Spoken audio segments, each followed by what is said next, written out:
The University of Washington has developed their own tests. Were those test kits available last Friday? Yes, sir. Thank you. And without test kits, is it possible that those that have been susceptible to influenza might have been miscategorized as to what they actually had, that it's quite possible that they actually had COVID-19? The standard practice is the first thing you do is test for influenza. So if they had influenza, they would be positive for But only if they were tested. So if they weren't tested, we don't know what they had. Correct. Okay. And if somebody dies from influenza, are we doing post-mortem testing to see whether it was influenza or whether it was COVID-19?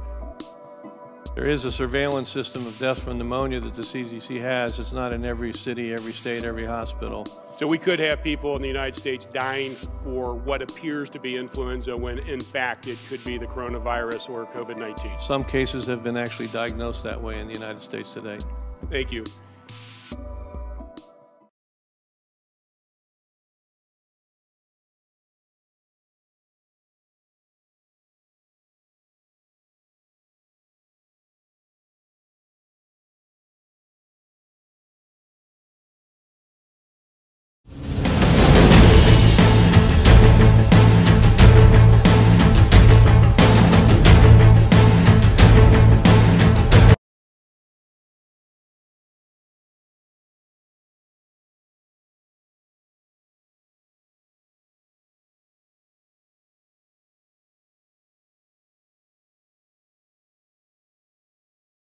The first thing I want to point out is that this virus did not originate in the United States. It originated in Wuhan in Hubei province in China.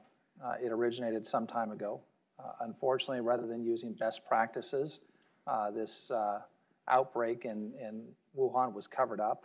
There's lots of open source reporting from China, from Chinese nationals, that the doctors involved were either silenced or put in isolation or that sort of thing, so that the word of this virus could not get out.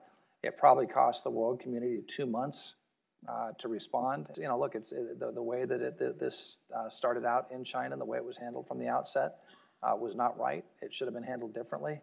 But we are where we are right now. We're doing our best to work with the Chinese. One thing I'll point out is when we evacuated our citizens from Wuhan, the 747s that flew into that city were loaded with medical supplies, masks, personal protective equipment, medical supplies. And those were furnished not by the government. They were furnished by Americans. They were Americans that wanted to help the people of China. And so I think we've done what we can. We've sent our condolences to China, but now we're in a stage where we're having to do